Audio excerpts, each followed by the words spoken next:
یہ کہانی ایک ظالم بادشاہ اور ایک فقیر کی ہے۔ کسی ملک میں ایک ظالم بادشاہ حکومت کرتا تھا۔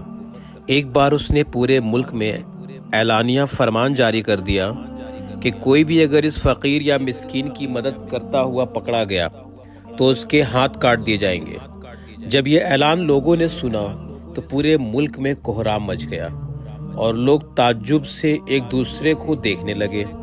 بولے، بھائی یہ کیسا اعلان ہے؟ بھلا ہم کسی کی مدد کریں گے تو ہمارے ہاتھ کاٹ دیے جائیں گے۔ ایک دن ایک فقیر ایک دروازے سے گزر رہا تھا۔ اس نے آواز لگائی، مجھے بہت زور کی بھوک لگی ہے، مجھے کچھ کھانے کے لیے دے دو۔ اس گھر کے اندر سے ایک نہایت ہی خوبصورت لڑکی باہر آئی۔ اس نے فقیر سے کہا، بابا آپ کو تو پتا ہے کہ بادشاہ نے اعلانیہ فرمان جاری کر دیا ہے، اب بتائیے میں کیا کروں؟ فقیر نے کہا، بیٹی اگر آج تم نے اس فقیر کو کھانا کھلایا تو اللہ رب العزت کل قیامت کے دن تمہیں اس کا بدلہ ضرور عطا فرمائے گا۔ جب لڑکی نے یہ بات سنی تو اس نے بادشاہ کے بات کی ذرا بھی پرواہ نہیں کی اور اس نے فقیر کو کھانا کھلا دیا۔ جب فقیر کھانا کھا چکا تو اس فقیر بابا نے اس لڑکی کو بھر بھر کے دعائیں دی اور چلا گیا۔ جب اس لڑکی کی بات بادشاہ کے کانوں تک پہنچی تو بادشاہ کو بڑا غصہ آیا۔ بادشاہ نے کہا کہ یہ کون لڑکی ہے جس نے میرے حکم کی خلاف ورزی کی ہے؟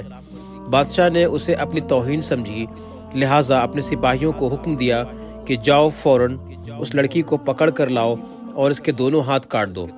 سپاہی گئے اور اس لڑکی کے ساتھ ایسا ہی کیا جیسے بادشاہ نے کہا تھا۔ ایک عرصہ گزرا، بادشاہ نے اپنی ماں سے کہا کہ ماں میں اور شادی کرنا چاہتا ہوں۔ ماں نے کہا ٹھیک ہے۔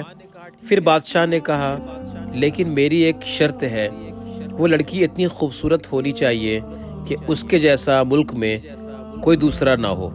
بیٹے کی یہ بات سن کر ماں نے کہا، میری نظر میں ایک لڑکی تو ہے جس کو اللہ نے بے شمار خوبصورتی دی ہے، وہ نہایت ہی حسین اور جمیل لڑکی ہے، مجھے پتا ہے کہ وہ تمہیں پسند آئے گی اور یہ لڑکی تمہارے لیے خوش قسمتی کا باعث ہوگی، مگر اس کے اندر ایک کمی ہے۔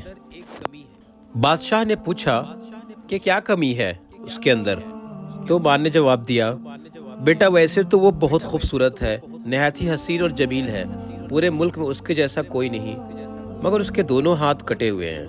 بادشاہ نے کہا کوئی بات نہیں، آپ اسے میرا پیغام بھیجوا دیں اور شادی کا انتظام کریں۔ بادشاہ کی رضامندی سے یہ شادی مکمل ہو گئی۔ دونوں شادی کے بعد کافی خوش ایک دوسرے کے ساتھ رہنے لگے۔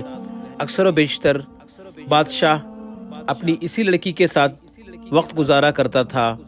یہ دیکھ کر اس کی باقی کی جو رانیاں تھیں اس لڑکی سے حسد کرنے لگیں۔ بادشاہ کی جو پہلی بیویاں تھیں وہ نہایت ہی ظالم قسم کی تھی، وہ ہمیشہ اس عق میں لگا کرتی تھی کہ کب کس طرح سے تھوڑا سا بھی موقع ملے اور ہم اس لڑکی کو بادشاہ کے نظروں سے گرا دیں، مگر ان کی چال کبھی بھی کامیاب نہیں ہوتی تھی۔ وقت گزرتا گیا۔ ایک بار اس ملک کی کسی ملک کے ساتھ جنگ ہو گئی اور بادشاہ جنگ میں شامل ہونے کے لیے نکل پڑا۔ کافی وقت گزرا اور بادشاہ اپنے ملک واپس نہیں آیا۔ ادھر جو اس کی دوسری بیویاں تھیں ان کو موقع مل گیا اور بادشاہ وہاں موجود نہیں تھے، اس کا انہوں نے فائدہ اٹھایا اور انہوں نے سمجھا کہ یہ ایک اچھا موقع ہے اس نئی بیوی کو سبق سکھانے کا، لہٰذا ان سبھی پہلی بیویوں نے مل کر ایک پلان بنایا اور بادشاہ کو خط لکھا۔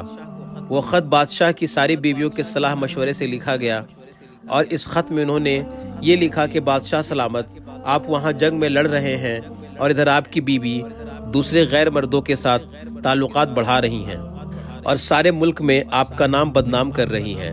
اگر کوئی دوسرا سنے گا تو بادشاہ سلامت آپ کی بہت بے عزتی ہوگی، لہٰذا آپ اس بات پر غور فرمائیں۔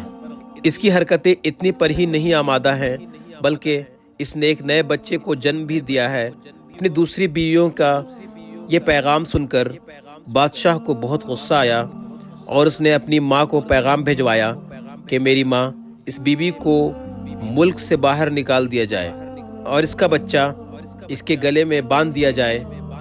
لہٰذا ماں نے ایسا ہی کیا۔ ماں نے سپاہیوں کو حکم دیا کہ اس لڑکی کو اس کے بچے کے ساتھ اس گھر سے، اس محل سے بے دخل کر دو۔ لہٰذا سپاہی اس کو لے کر گئے اور ایک جنگل میں چھوڑ دیا۔ یہ لڑکی کافی مایوس تھی۔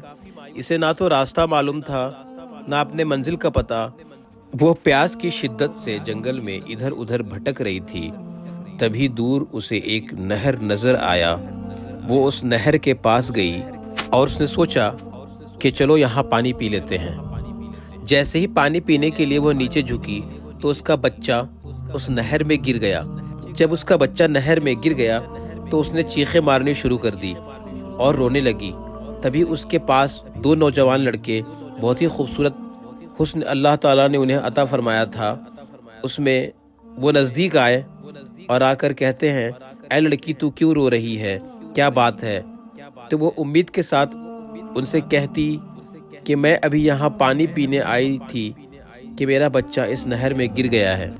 میرے ہاتھ نہیں ہیں جو میں اسے پکڑ لیتی۔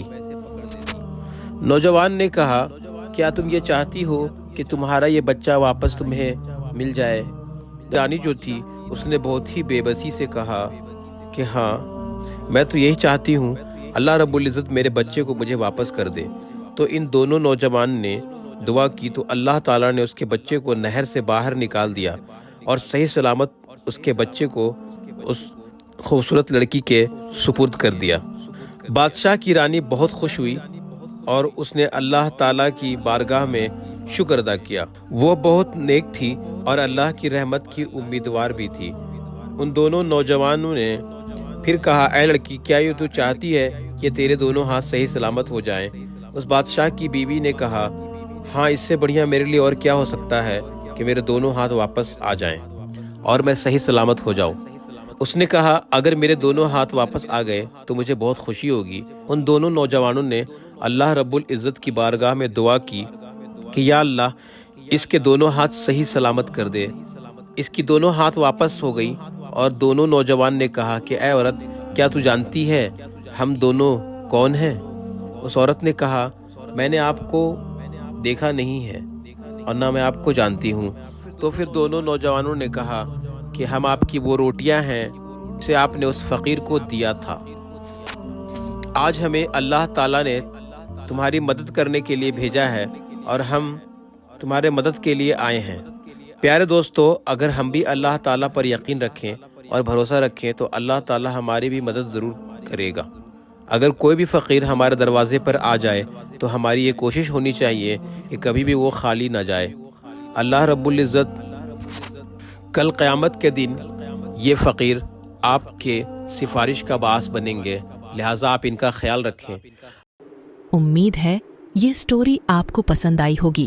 آپ چینل کو سبسکرائب ضرور کیجیے گا۔ اللہ حافظ۔